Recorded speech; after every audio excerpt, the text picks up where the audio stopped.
మంచిది. దేవునికి మహిమ కలుగును గాక. మరి దశలోనిక పత్రికను మనం ధ్యానిస్తూ ఉన్నాం. ఇప్పటి వరకు 2 అధ్యాయాలు పూర్తయిపోయాయి. మొదటి దశలోనిక పత్రిక.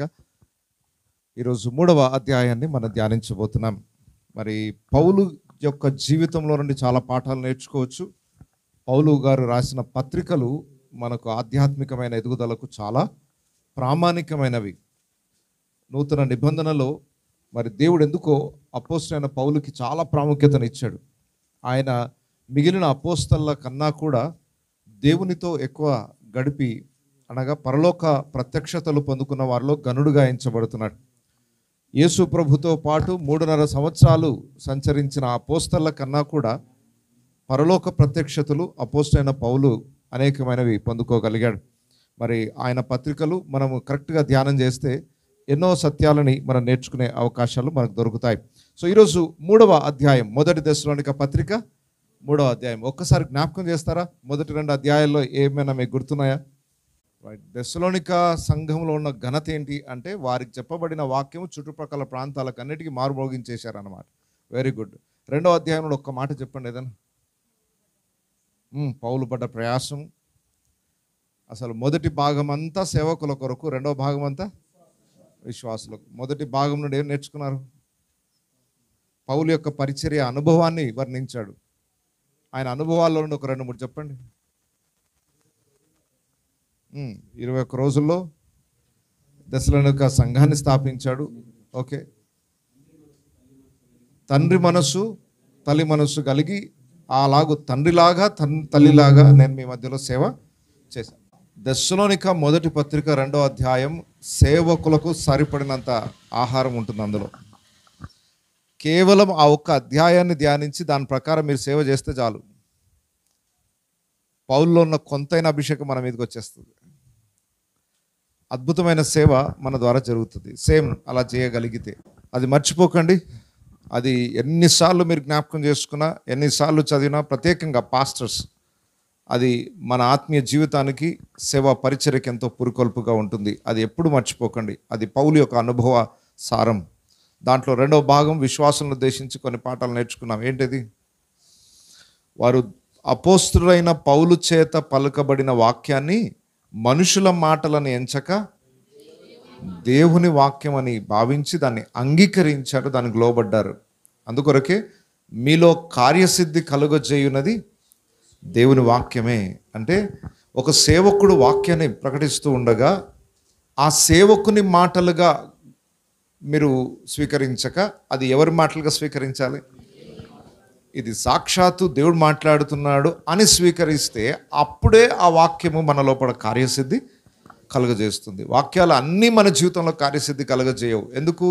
వినేవాడు అయ్యగారు మనసులో నుండి చెప్తున్నాడు అనుకున్నంతసేపు అది ఆ వ్యక్తి జీవితంలో కార్యం చేయదు. ఇది దేవుడు నాతో మాట్లాడుతున్నాడు, అది నాకు నొప్పింపజేయబడిన, నా హృదయం కొంచెం ఇబ్బందిగా అనిపించినా, నాకు ప్రతికూలంగా అనిపించినా, అది వాక్యమే కదా, అది దేవుడు మాట్లాడుతుందే కదా అనే గ్రహింపు ఈ మధ్య కాలంలో చాలా అరుదుగా చూస్తున్నాను.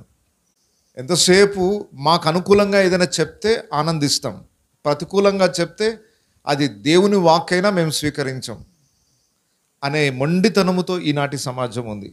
3వ అధ్యాయంలోనికి వెళ్దాం ఈరోజు. 3వ అధ్యాయంలో చాలా విశేషాలు ఉన్నాయి. ఇప్పుడు అపోస్తలుడైన పౌలు గారు ఎక్కడున్నారు? కొరింథీలో ఉండి దశలోనికకు లెటర్ రాస్తున్నాడు. ఇది పౌలు గారు ఎన్నో సువార్త యాత్ర. ఓకే రైట్, జస్ట్ నేను రఫ్గా వేస్తున్నాను.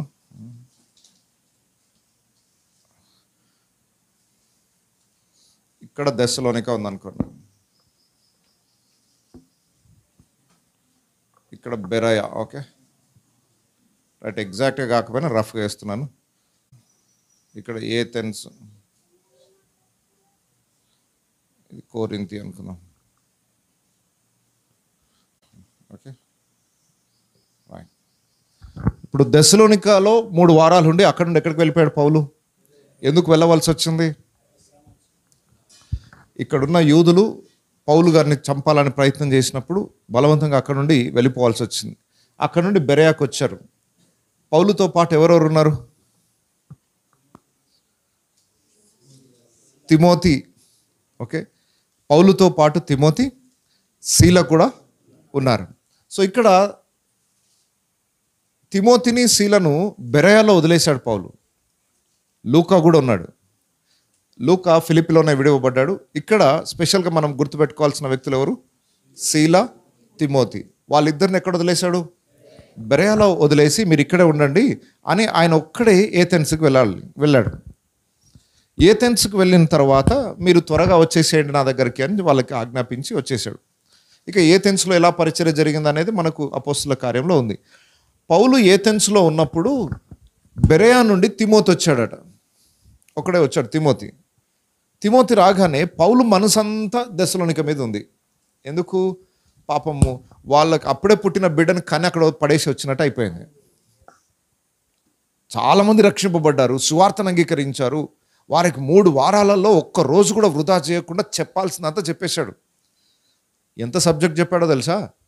వాళ్ళకి అప్పుడే రక్షణ సువార్త అందింది, యేసు రెండో రాకడ సబ్జెక్ట్ కూడా అందింది. ఇక్కడ ఎంతమంది తెలుసు రెండో రాకడ సబ్జెక్ట్? రక్షింపబడిన రోజు మనం రెండో రాకడ గురించి చెప్తామా? చెప్పినా అర్థం చేసుకునే స్టేజ్ ఎవరికి ఉంటుంది? దెస్సలోనిక సంఘానికట రక్షణ గురించి చెప్పేశాడు. రక్షింపబడిన జీవితంలో ఎన్ని శ్రమలు ఉంటాయో కూడా చెప్పేశాడు.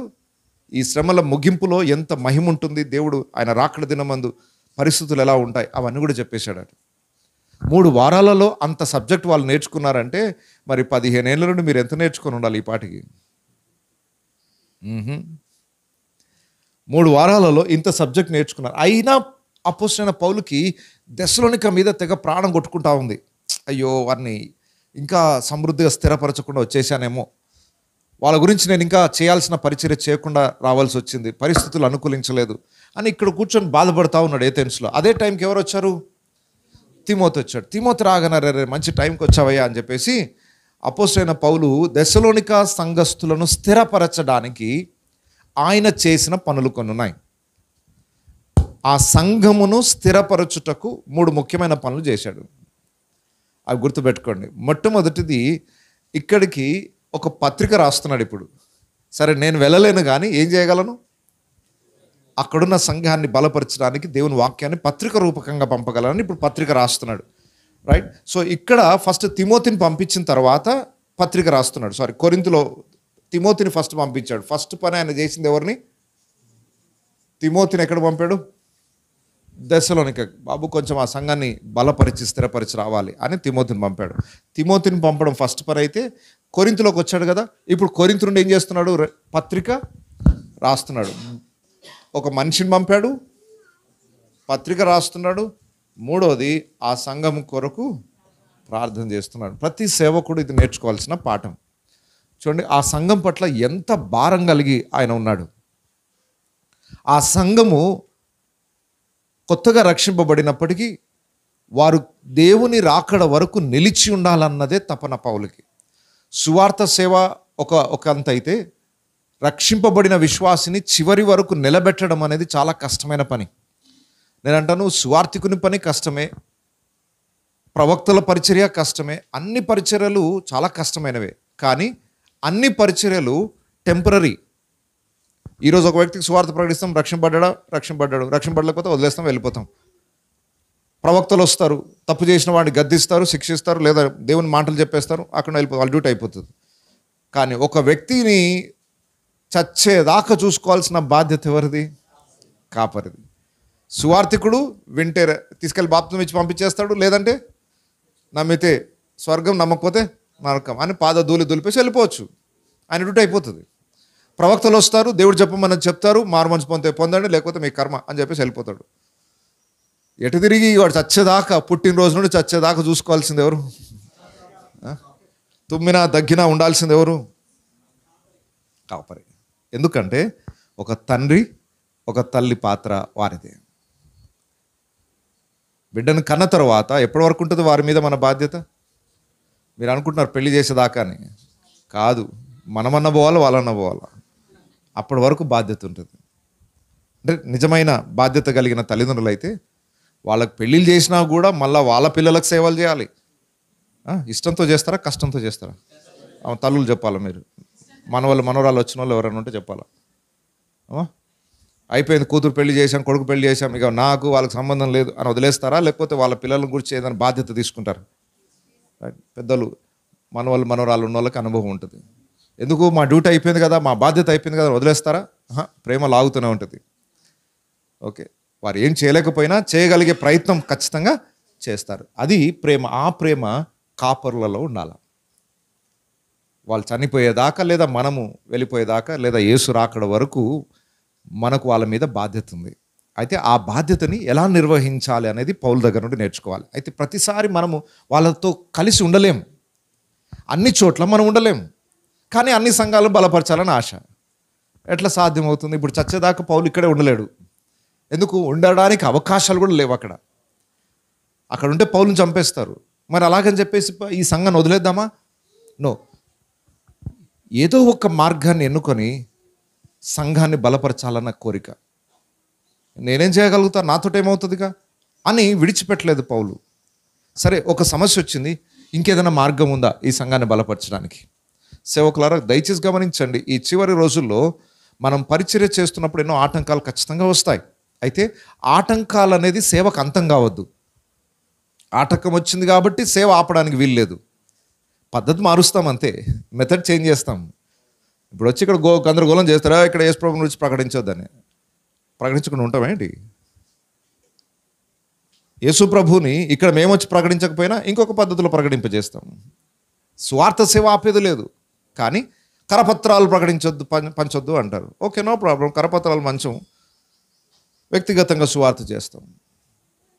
అది కూడా వినరా? రైట్. మొన్న ఒక ఆయన సాక్ష్యం చెప్పాడు, మీకు అందరికి తెలిసి ఉంటుంది, యూట్యూబ్లో బాగా ఫేమస్ అయినాడు ఆయన. గుంటూరు అయినా కానీ వేరే బెంగళూరులో సెటిల్ అయ్యాడు. బహుశా మీకు అందరికి ఆయన ఫోటో చూస్తే గుర్తుపడతారేమో. ఆయన ఒక సాక్ష్యం చెప్పాడు ఒకసారి. ఆయన ఒక ఒలింపిక్స్లో ప్రపంచవ్యాప్తంగా ఈ పోటీలు అవుతూ ఉంటాయి. దానికి ఒక్కొక్క దేశంలో ఒక్కొక్కసారి పెడతారు ఒలింపిక్స్. ఒక దేశంలో పెట్టారు, అక్కడ దేవుడు అన్న పేరు ఎత్తద్దు ఆ దేశంలో. ఆ ప్లేస్లో పెట్టారు ఒలింపిక్స్. ఈయనకేమో ఒక భారము, ఒక ఆశ ఏంటంటే, నేను ఎక్కడికి వెళ్ళినా యేసు నామాన్ని గణపరచాలి, ఎక్కడికి వెళ్ళినా ఆయన నామాన్ని గణపరచాలి. మరి ఇప్పుడు అక్కడ దేవుని పేరు ఎత్తద్దు. అయితే ఈయన అక్కడ గిటారిస్ట్, అక్కడ ఒక సాంగ్ ప్లే చేయాలి. పెద్ద ఒలింపిక్స్ ఓపెనింగ్లో సెరమనీలో ఒక మ్యూజిక్ షో ఉంటుంది, దాంట్లో ఆయన పాట కొట్టాలి. సో పిలిపించారు ఆయనని. ఆయన ఒక పెద్ద ఫేమస్ పర్సన్ అని చెప్పేసి ఆయన కూడా పిలిపించారు. ఇప్పుడు ఆయన ప్లే చేయాలి. అయితే దేవుడు మాట ఎత్తొద్దు, పేరు ఎత్తొద్దు. ఏం చేయాలి ఇప్పుడు? యేసు పేరెత్తొద్దు, దేవుని పేరెత్తొద్దు అసలు. మళ్ళీ మ్యూజిక్ ప్లే చేయాలి ఇప్పుడు. సో ఈయన గురి ఏంటి? నేను ఎక్కడ అడుగు పెడితే అక్కడ ఖచ్చితంగా యేసు నామాన్ని ప్రకటించాలి. ఏం చేయాలి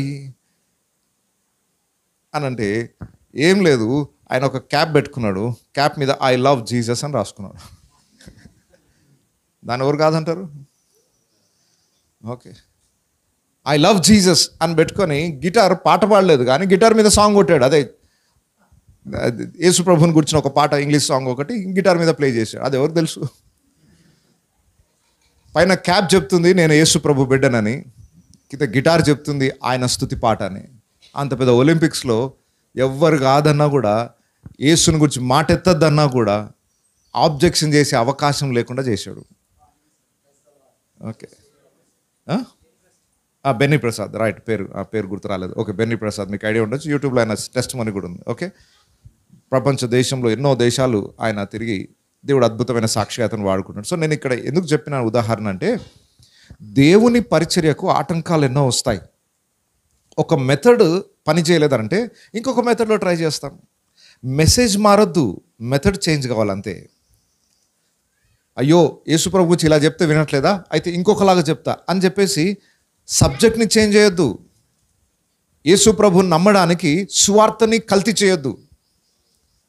ఈ రోజుల్లో చాలామంది సేవకులు ఆ పొరపాటు చేస్తున్నారు. వినట్లేదు కదా, మరి వీళ్ళు వినేటట్టు చేయాలంటే ఏం చేయాలి? కొన్ని జిమ్మికులు చేయాలి వీళ్ళ మీద.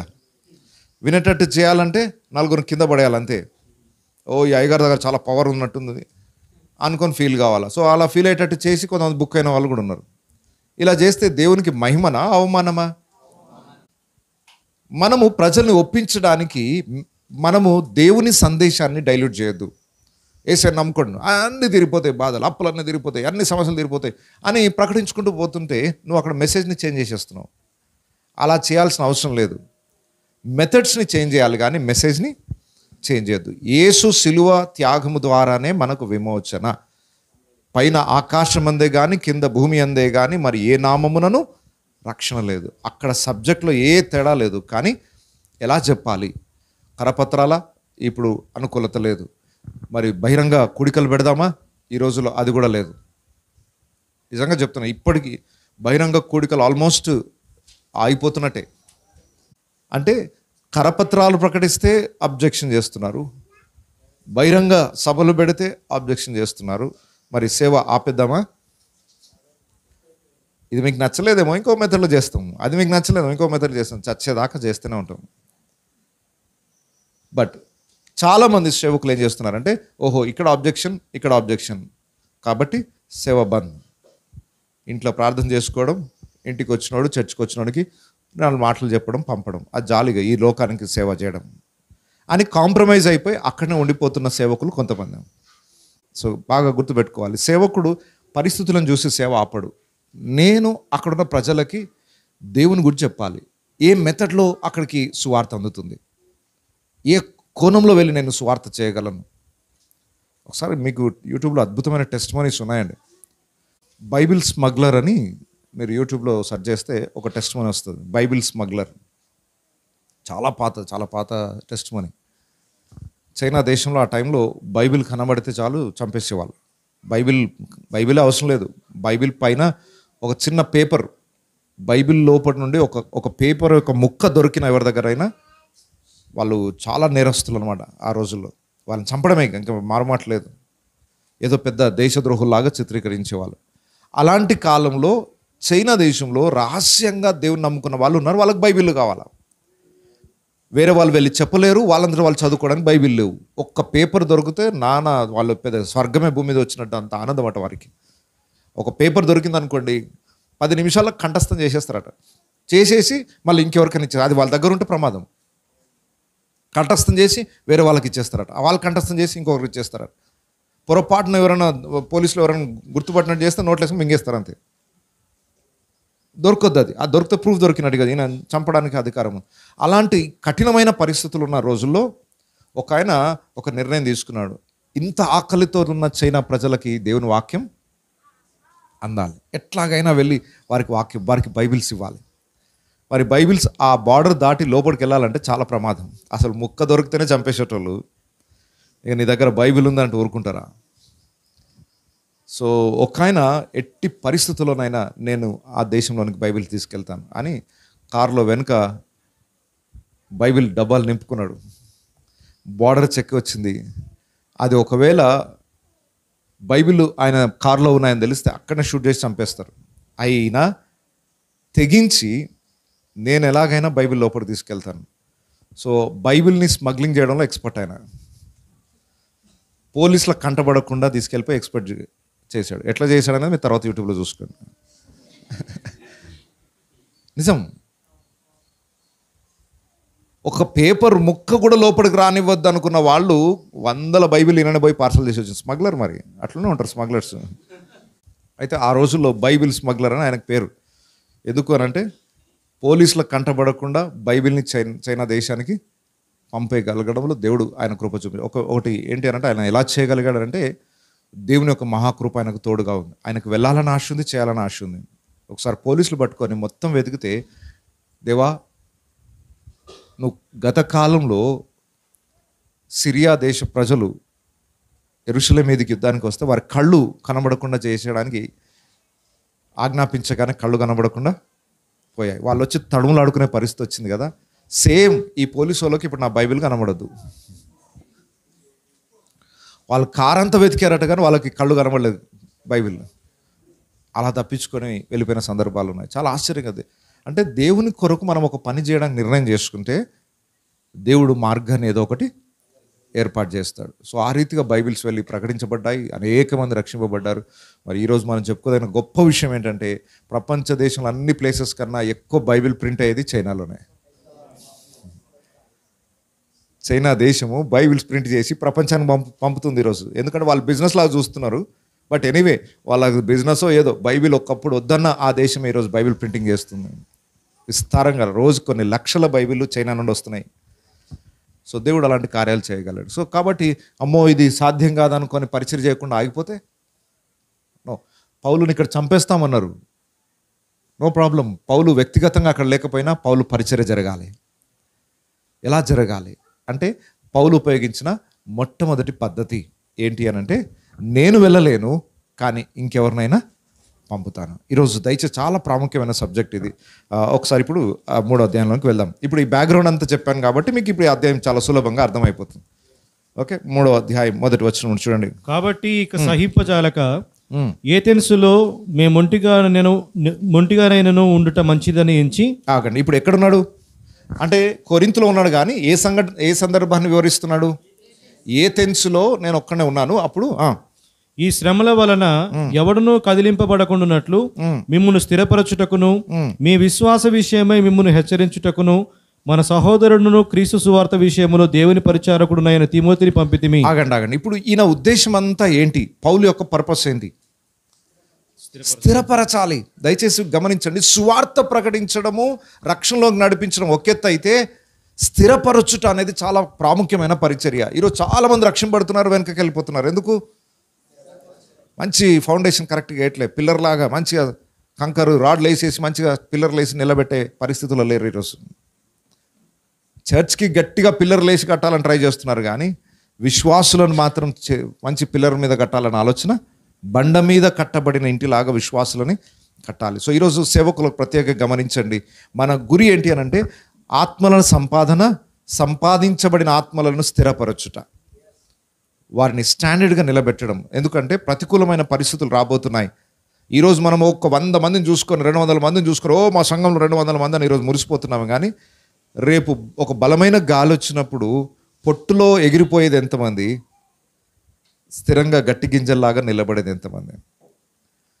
ఇప్పుడు మీ సంఘాలనే ఒకసారి ప్రశ్నించుకోండి. ఒక బలమైన పెను తుఫాన్ వచ్చింది, ఎంతమంది నిలబడతారు అనుకుంటున్నారు మీ సంఘంలో? పెను తుఫాన్ అక్కర్లేదు, చిన్న గందరగోళం చాలు, చర్చ్ కాలైపోతుంది. పెద్ద సమస్యనే అక్కర్లేదు ఈ రోజుల్లో. చిన్న చిన్న సమస్యలకే చర్చ్ మానేసే వాళ్ళేరా? మరి ఇంకా వాళ్ళు ఎప్పుడు స్థిరపడతారు? కొత్త ఆత్మలు సంపాదించడానికి మనకి పరిస్థితులు అనుకూలించట్లేదు. మరి ఉన్న 10 మంది విశ్వాసులను మరి బలపరుస్తున్నామా, స్థిరపరుస్తున్నామా, స్టాండర్డ్గా ఉంటున్నారా? లేదు. వాళ్ళు ఎప్పుడు ఊడిపోతారో తెలియదు. ఇంకా పెద్ద పెద్ద సంఘాల్లో పరిస్థితి ఏంటంటే గట్టిగా తుమ్మినా దగ్గిన ఈయననే తీసేయాల్సి వస్తుంది, అయ్యగారినే మార్చాల్సి వస్తుంది. అయ్యగారికే స్థిరత్వం లేదు అక్కడ, ఇక విశ్వాసులకు స్థిరత్వం ఎక్కడ వస్తుంది? పరిస్థితులు ఇంత ఘోరంగా మారిపోయాయి. మరి ఏంటి దాని పరిష్కారం? పౌలు యొక్క దర్శనం, పౌలు యొక్క గురి, పౌలు యొక్క ఆశ, ఎక్కడెక్కడ తాను సువార్త ప్రకటించాడో ప్రతి చోట ప్రజలు ఫలించి ఆ ఫలము నిలిచి ఉండాలి. ఫలం కొట్టుకొని పోవడం కాదు. రాత్రంతా కష్టపడి మంచి చెట్లకు కాయలు కాసినా కూడా కోతులో చెతకపోతున్నాయి. ఒక రైతు ఎంత బాధపడతాడు దానికి? ఒక వ్యవసాయకుడు సంవత్సరం అంతా కష్టపడి తీరా కోత చేతికి వచ్చే సమయానికి వచ్చి మిడతలు వచ్చి తినేస్తే ఎంత బాధపడాల్సి వస్తుంది. నిజమే, ఈరోజు సేవకులు ఎంతోమంది అలా బాధపడాల్సిన పరిస్థితి వచ్చింది. మంచిగా ఎదిగాడు, సంఘం అభివృద్ధి చెందుతుంది అనుకునే లోపు ఒక సమస్య రావడం, సమస్య రాగానే విశ్వాసులు చెదిరిపోవడం. అలా చెదిరిపోకుండా ఉండాలంటే ఏమి చేయాలి అని అంటే అపోస్తలుడైన పౌలు చేసిన పని మనం చేయాలి. విశ్వాసులను స్థిరపరచాలి, స్టాండర్డ్గా చేయాలి. ఎస్టాబ్లిష్డ్ హార్ట్ అంటారు దాన్ని, అంటే స్థిరమైన హృదయం. స్థిరమైన హృదయానికి కొన్ని లక్షణాలు ఉంటాయి. మన చర్చ్లో అందరూ స్టాండర్డ్గా ఉన్నారా లేదా టెస్ట్ ఏంటో తెలుసా? వాళ్ళ మీద సంఘం అంతా తిరుగుబాటు చేసి నిందేసినా కూడా వాళ్ళ సంఘాన్ని విడిచిపెట్టరు. ఒకవేళ సంఘ కాపరి గెట్ అవుట్ అన్నా కూడా అయ్యా మేము వెళ్ళమయ్యా, మేము ఇక్కడే ఉంటాము అనే మనస్తత్వం ఉంటుంది. దేవుని గట్టిగా పట్టుకున్నవాడు దేవుని సంఘ సహవాసాన్ని ఏ కోణంలో కూడా విడిచిపెట్టడానికి ఇష్టపడ్డాడు. ఒకప్పుడు ఉండేవి ఆ రోజుల్లో, కానీ ఈ రోజుల్లో మాత్రం ఆ పరిస్థితులు లేవు. ఒకప్పుడు సేవకులు ఏదైనా చిన్న తప్పు దొరికితే గెట్ అవుట్ అనేవాళ్ళట. వీళ్ళు కాళ్ళ మీద వేదపడి అయ్యా దయతో క్షమించయ్యా, మమ్మల్ని సంఘంలో వెలివేయకండి అయ్యా బ్రతులు ఆడుకునేవాళ్ళు. మరి మీకు గుర్తున్నాయో లేదో అలాంటివి? ఓకే, ఈ రోజుల్లో అలాంటి పరిస్థితి లేదు. పాపం వాడు రావడమే గొప్ప, మనమే అయ్యా అప్ప అనుకుంటూ బ్రతులాడుకుంటూ పిలవాలని, మళ్ళీ గట్టిగా మాట్లాడితే ఇంకో వారం రాడు. మనమే ఒక విధంగా వాళ్ళని సుకుమారంగా పెంచుతున్నామేమో. ఏమంటారు? అట్లాగని చెప్పేసి కొరడా పట్టుకుంటారా? పరిచర్య జరగదు. ఓకే, తల్లిదండ్రుల యొక్క పెంపక విధానంలో కొన్ని చేంజెస్ వచ్చినాయి ఇప్పుడు. ఇంత ముందుకు చెట్టు కట్టేసి కొట్టేటోళ్ళు తల్లిదండ్రులు పిల్లల్ని. ఇప్పుడు కూడా ట్రై చేయండి అట్లా. ఆ? మరి పెంచడం మానేద్దామా? నో, కొంచెం మెథడ్ చేంజ్ చేయాల్సి వస్తుంది. క్రమశిక్షణ లోపం ఏముండొద్దు, కానీ క్రమశిక్షణ చేసే పద్ధతి కొంచెం చేంజెస్ కావాలి. ఫ్రీడమ్ ఇచ్చేయము, నీ ఇష్టం వచ్చినట్టు బ్రతుకు అని వదిలేము, కానీ చెప్పాల్సిన విధానంలో పరిశుద్ధత యొక్క ప్రాముఖ్యతను గురించి, క్రమశిక్షణ యొక్క ప్రాముఖ్యతను గురించి, ఎక్కడ స్ట్రిక్ట్గా ఉండాలో అక్కడ స్ట్రిక్ట్గా ఉండడం తప్పదు. సో దయచేసి గమనించండి, అపోస్తలుడైన పౌలు ఈ విశ్వాసులను స్థిరపరచాలన్న తపన. ఎందుకనంటే ఒక రోజు రాబోతుంది, బలమైన గాలులు తుఫాన్లు వస్తాయి. ఒకవేళ స్థిరపరచకపోతే ఇల్లులన్నీ కూలిపోతాయి. ఇవి బండ మీద కట్టే ఇల్లు లాగా, లేకపోతే నేను పడ్డ ప్రయాసం వృధా అయిపోతుంది. ఈరోజు సేవకులారా, మీరు ఎన్నేళ్ల నుండి సేవ చేస్తున్నారు, అదంతా ఒక ఎత్తు అయితే రేపు అగ్ని చేత నీ సేవ పరీక్షింపబడుతుంది. అది కొయ్య కాలు గడ్డి లాంటిది అయితే నీ సేవ నిలబడదు. రేపు నిలబడకపోతే క్రీస్తు న్యాయపీఠం ఎదుట నీకు బహుమానం లేదు. ఇదే బాధ పౌలు యొక్క. అది నేను ఎంత ప్రయాసపడుతున్నాను, నా ప్రయాసం అక్కడ స్థిరపరచబడాలి. ప్రతి సేవకునికి ఇదే ఆశ ఉంటుంది. నిజంగా చెప్తున్నాను, అసలు సేవకుడు ఎక్కువ ఆనందించేది, నిజమైన సేవకుడు ఎప్పుడు హృదయం నిండా ఆనందం ఉంటుంది తెలుసా. ఎవరైనా వచ్చి ₹1,00,00,000 ఆఫరింగ్ ఇస్తే రాదు. నేను యథార్థంగా చెప్తున్నాను, నిజమైన సేవకుడికి ఉన్న ఆనందం ఎప్పుడు వస్తుంది తెలుసా. తన వాక్యమును ప్రకటించగా ప్రజలు విని విశ్వసించి మారు మనసు పొంది రక్షింపబడి సత్యమందు వారు ఎదుగుతూ ఉండడం విన్నప్పుడు ఆ ఆనందం ఇంతంత కాదు. దేవా, ఈ మట్టి ఘటాన్ని నువ్వు వాడుకొని ఒక వ్యక్తి జీవితాన్ని బాగు చేసావా, అలాంటి మూర్ఖులను నువ్వు బాగు చేసావా, వాళ్ళని నీ వాక్యంలో స్థిరపరిచావా అని ఆనందిస్తారు. మనం యోహాను భక్తుడు రాసిన పత్రికలో కూడా చూస్తాం, నా పిల్లలు సత్యమును అనుసరించి నడుచుకొనుచున్నారని వినుట కంటే నాకు ఇంకే పెద్ద ఆనందం ఏముంది. ఏ సేవకుడికైనా తాను పడ్డ ప్రయాసం నిలిచి ఉండాలన్న కోరిక. మరి అది నిలిచి ఉండడానికి ఏం చేస్తున్నావు అనేది ప్రశ్న. ఇప్పుడు ఆశ అందరికీ ఉంది కదా, అలా నిలిచి ఉండాలంటే అలా ఆశపడితే సరిపోతుందా? దానికోసం మనం ఏమైనా చేయాలా అమ్మా? అందరూ ఆటోమేటిక్గా స్థిరపడిపోతారా? నో, అది స్థిరపడడానికి మన వంతు మనం చేయాల్సింది ఉంటుంది. అయితే అలా చేయడానికి పరిస్థితులు అన్నీ అనుకూలించవు. పౌలు గారు అలాగే ఉండి చేయాలనుకున్నాడు, పాపం సాధ్యం కాలేదు. అది అలా ఉండడానికి అవకాశం లేదని చెప్పేసి వదిలేశాడంటే, లేదు ఇంకేదైనా మెథడ్ వెతకాలి, ఇది కాకపోతే ఇంకేం మెథడ్ ఉంది, ఇంకే పనిలో మొత్తానికి నేను అనుకున్న పని చేసి తీరాల్సిందే. దానికి సరే ఇక్కడ ఫస్ట్ స్థిరపరచాలి అని అనుకుని ఎవరిని పంపించాడు అక్కడికి? మన సహోదరుడును క్రీస్తు సువార్త విషయములో దేవుని పరిచారకుడునైన తిమోతిని పంపితిని. నాకు ఇక్కడ బాగా నచ్చిన విషయం ఏంటంటే, అప్పటికే పౌలు దగ్గర పౌలంతటి సేవ చేసే శిష్యుడు రెడీ అయిపోయాడు. నేను వెళ్ళలేను, కానీ నేను చేయాలనుకున్న పని చేయడానికి నా దగ్గర ఒక యవనస్తుడున్నాడు అని ఈరోజు ఎంతమంది సేవకులు చెప్పగలుగుతారు? సరే, నా వల్ల కావట్లేదు, నేను వెళ్ళలేకపోతున్నాను, నా పరిస్థితులు అనుకూలించట్లేదు. అలా వెళ్ళగలిగే శిష్యులు మీ దగ్గర ఉన్నారా? సో ఫోకస్ చేయాల్సింది దేని మీద ఇప్పుడు? కొన్నిసార్లు సేవకులారా, అన్ని చోట్లకు మీరు వెళ్ళి చేయలేరు, అన్ని పనులు చేయాలని ఆశ ఉంటుంది, కానీ మీ వల్ల కాదు. మరి ఏం చేయాలి అంటే, ఒక సంఘాన్ని స్థిరపరచాలంటే మీతో పాటు కొంతమంది శిష్యులను తయారు చేయాలి. శిష్యులు లేకపోతే నీ పరిచర్య సమృద్ధిగా సంపూర్ణంగా జరగదు. మీరు వన్ మ్యాన్ షో లాగా, వన్ మ్యాన్ ఆర్మీ లాగా మీరు ప్రయాసపడతానంటే కుదరదు. ఎందుకంటే మనము అలా డిజైన్ చేయబడలేదు. మనం దేవుడినం కాదు ఒకే సమయంలో అన్ని చోట్లలో ఉండి అన్ని పనులు చేయడానికి. సో సేవకులారా, దయచేసి ఫస్ట్ పార్ట్ మీకోసమే. మీ పరిచర్య శక్తిలోపం లేకుండా జరగాలంటే మీ ఒక్కరి వలన కాదు. కాబట్టి మీరు దేని మీద ఫోకస్ చేయాలి? ఒక్కడి మీద చేయండి కనీసం. సరే, 100 మంది శిష్యులను తయారు చేయలేకపోవచ్చు మనం, ఒక్కడి మీద మీరు మనసు పెట్టండి. ఒక్కడి మీద దృష్టి పెట్టి రాత్రి పగళ్ళు ఆ వ్యక్తి కోసం ప్రార్థన చేయండి. దేవా, నేను వెళ్ళలేని చోటుకి ఇతన్ని పంపాలా, నా పక్షమున నా భారాన్ని పంచుకునే ఒక సేవకుడు కావాలి. ప్రార్థించండి. ఒకళ్ళు ఇప్పటివరకు లేకపోతే ప్రార్థనాపూర్వకంగా ఒక వ్యక్తిని ఎన్నుకోండి. మీ లైఫ్ అంతా వారి మీద ఇన్వెస్ట్మెంట్ చేయండి. వారి మీద ఎప్పుడైతే మీరు తర్ఫీదునిస్తూ వారి కోసం సిద్ధపరుస్తారో, నేను చెప్తున్నాను, మీరు చేసే పని 100% పూర్తయిపోతుంది. నా పరుగు కడముట్టిచ్చితిని అనే మాట మీరు అప్పుడు చెప్పగలుగుతారు. శిష్యుడు లేకుండా సేవ సంపూర్ణం కాదు. ఇది యేసు ప్రభు మోడల్, అపోస్తలుడైన పౌలు మోడల్, మనం అందరం కూడా అనుసరించాల్సిన మోడల్. ఎందుకు యేసు ప్రభు ఒక్కటి చేయలేడా పరిచర్య? చేత కాదా? 12 మంది శిష్యులు అవసరం ఆయనకి? ఒక్కడే ఎంత పరిచర్య చేయాలనుకున్నాడో 3.5 సంవత్సరాలు చేయలేడా?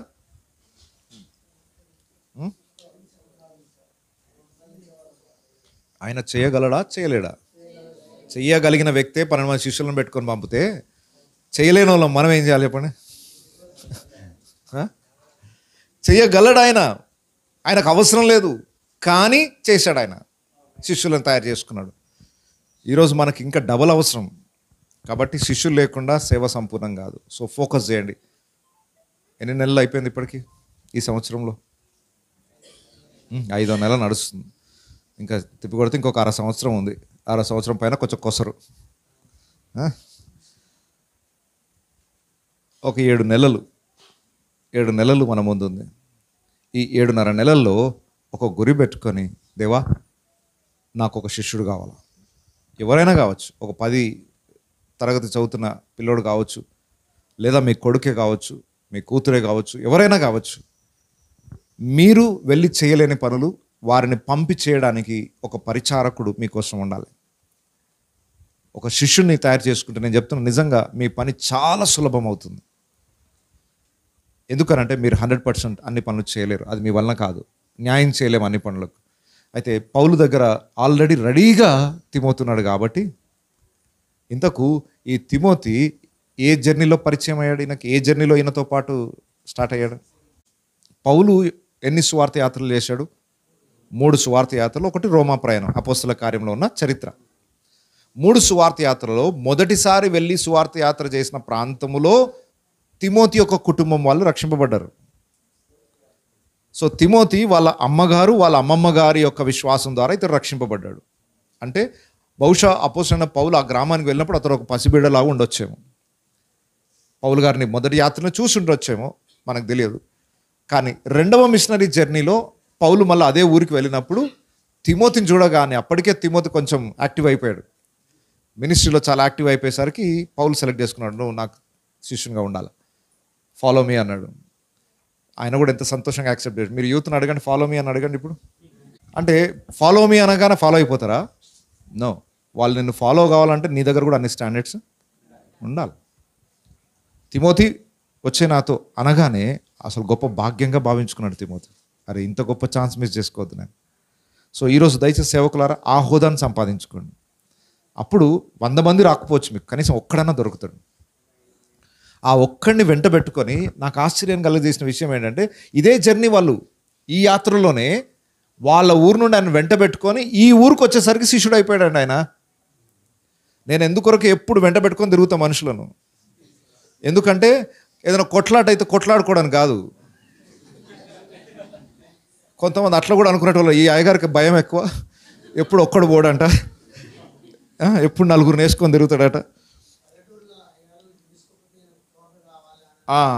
అంటారు. ఎవరు ఏమనుకున్నా అనేవాళ్ళు అనుకున్నారు, నా చెవులో కూడా పడ్డాయి, అనేవాళ్ళు అనుకున్నారు. కానీ ఇది యేసు యొక్క పద్ధతి, ఆయన అపోస్తల యొక్క పద్ధతి, పౌలు యొక్క పద్ధతి. చూడండి, తనతో పాటు వెంట పెట్టుకొచ్చిన ఈ టీం యాత్ర సగంలోనికి వెళ్ళేసరికి శిష్యుడు తయారైపోయాడు.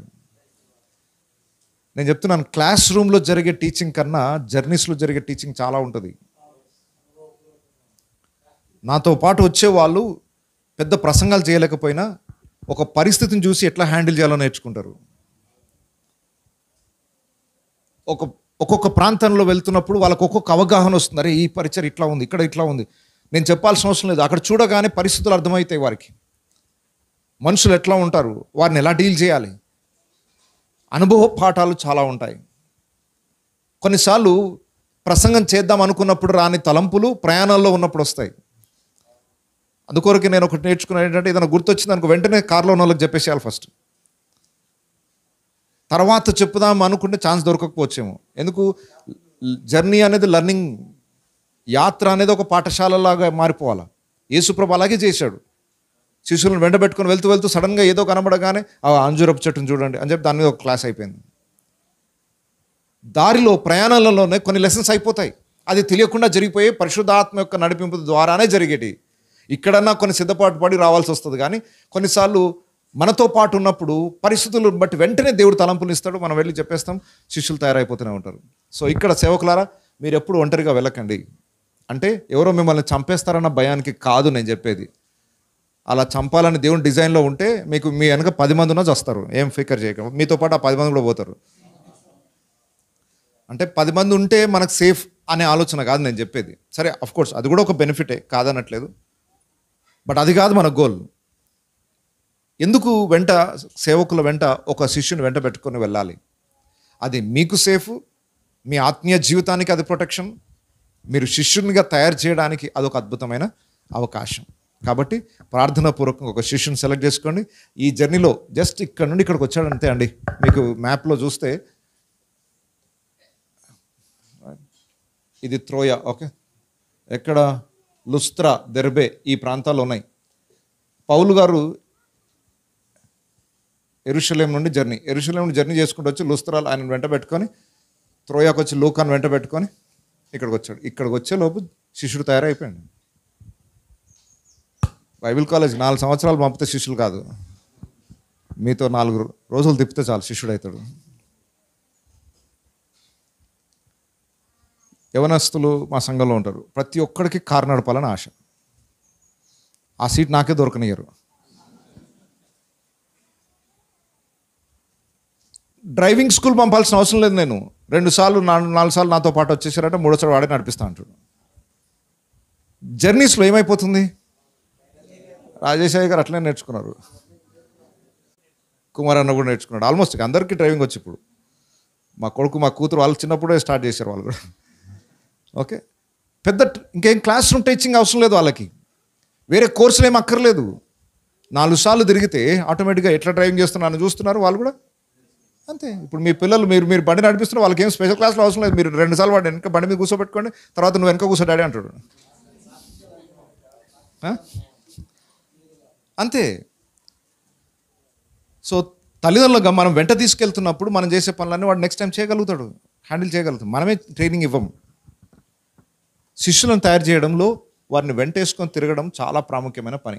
అట్లాగని పెద్ద ఎక్కువ మంది లేకపోవచ్చు, ఒక్కడిని పట్టుకోండి ఫస్ట్.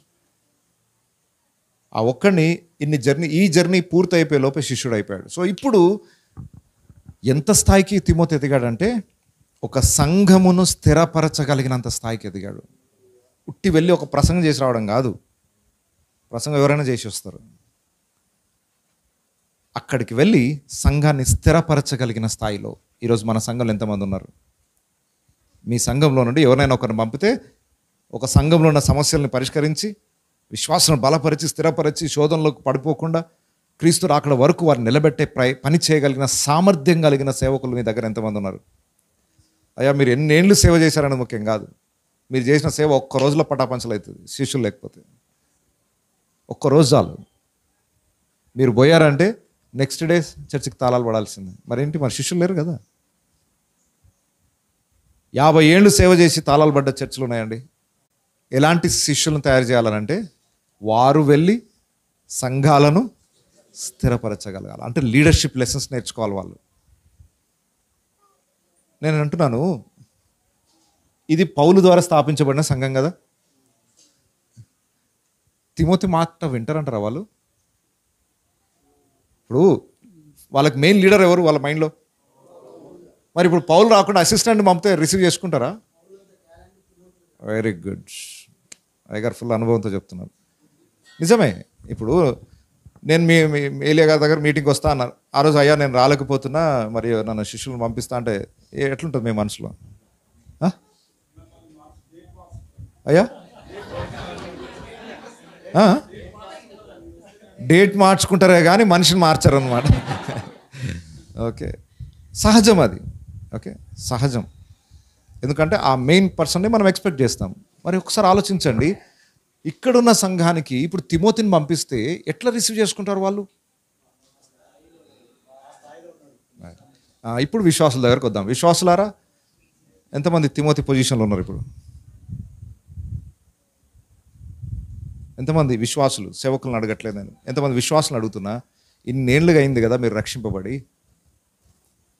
మిమ్మల్ని పంపితే ఒక సంఘాన్ని స్థిరపరచగలిగే స్థాయికి వచ్చారా? హెబ్రీ పత్రిక 5వ అధ్యాయం స్టేజ్లో ఉన్నారా?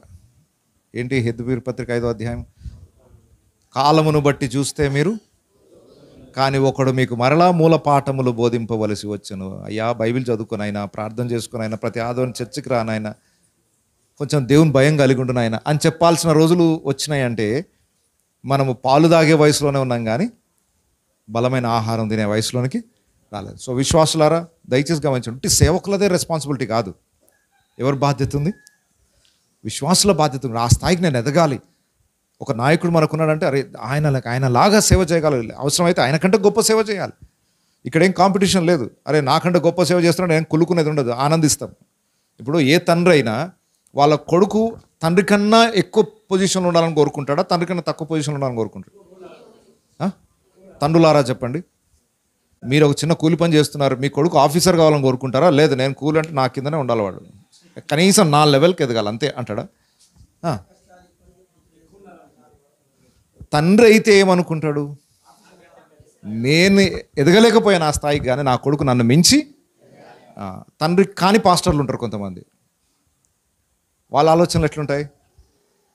వీడు కనీసం నా లెవెల్, నా కాళ్ళ లెవెల్ కూడా రావద్దు వీడు. ఎందుకు?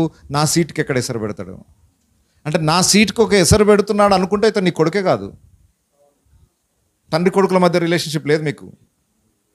ఈయన కొంచెం డెవలప్ అయితే అమ్మ నన్నే పక్కన నేర్పేసి ఈ సంఘం అంతా ఆయన చూసుకునేటట్టున్నాడు అంటే అర్థం ఏంటి? ఈయన నా కొడుకే, బయటోడు నన్ను ఆక్రమించడానికి ప్రయత్నం చేస్తున్నాడనే ఫీలింగే. అంటే నీ ద్వారా కనబడిన కుమారుడు కాదు. అలా కన్న కుమారుడు అయితే అవసరమైతే దిగి బాబు నువ్వు చేయను ఆయన పిలుస్తూ ఉంటావు. ఇక్కడ తండ్రులకు తెలుసు ఆ బాధ. ఆ కొడుకు ఎప్పుడు చేతికి వచ్చి వాడు ఎప్పుడు ఆ బాధ్యత తీసుకుంటాడని ఎదురు చూస్తారు. సీట్ని కాపాడుకునే ప్రయత్నం చేయరు. మరి తొందరగా రెడీగా నాయన ఇది నేను మోయలేకపోతున్నా, కొంచెం వచ్చి చూసుకో, కొంచెం సేవా పరిచర్య పని చూసుకొని ఆయన, వ్యాపారం కానీ బిజినెస్ ఏదైనా పరిచర్య కానీ.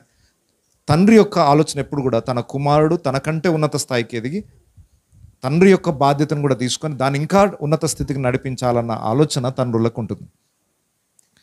సేవకుల మనసు అలాగ ఉండాలి. విశ్వాసులారా దయచేసి గమనించండి, కేవలం ఏదో చర్చ్కి వెళ్ళి వస్తున్నాం వెళ్తున్నాం అంతా నేరమంతా పాస్టర్లేదు అన్నట్టు అనుకోకండి. మన వైపు నుండి కూడా బాధ్యత ఉంటుంది. నేను ఎదగాలి, నేను కూడా ఇంకొకరిని బలపరిచే స్థాయికి రావాలి. ఇంకా ఎవరో నేను చెప్పించుకునే స్టేజ్లో ఉండదు, నలుగురికి చెప్పగలిగే స్టేజ్కి నేను రావాలి. ఇతరులను బలపరిచి స్థిరపరిచే స్థాయికి నేను రావాలి. అలా పట్టుదల ఉన్న వాళ్ళే ఎదుగుతారు, అందరూ ఎదగరు. ఏదో చర్చికి వస్తున్నా మా బాధలు ఎక్కువ ఉన్నాయి, మా సమస్యలు ఎక్కువ ఉన్నాయి, ఏదో గుడికి రావడం వెళ్ళడం ఇలా అనుకుంటూ కాలం గడిపేస్తే తిమోతి స్థాయికి ఎవరు ఎదగరు. సో దయచేసి విశ్వాసులందరూ కూడా ఈరోజు ఏం నేర్చుకోవాలి? నేను మా సేవకుని దగ్గర ఒక తిమోతిలాగా ఉండాలి. ఎందుకు? ఆయన చేయలేని పనులు నేను వెళ్ళి చేయగలగాలి. సో ప్రతి సేవకులారా మీరు గుర్తు చేసుకోవాల్సింది ఏంటంటే, అన్ని పనులు మీరు చేయలేరు, చేయడానికి అవకాశాలు ఉండవు. కాబట్టి ఏం చేయాలి? శిష్యుని ఎన్నుకోవాలి, ఎంబడేసుకొని తిప్పాలి. శిష్యుడు లేకుండా మీరు ఎక్కడికి పోవద్దు. కండిషన్, శిష్యుడు లేకుండా ఎక్కడికి పోవద్దు. అంటే మంచి ట్రైనింగ్ జర్నీ మిస్ అయిపోతుంది అంతే. సో విశ్వాసులు సేవకులు అందరికీ ఒక పాఠం అయిపోయింది.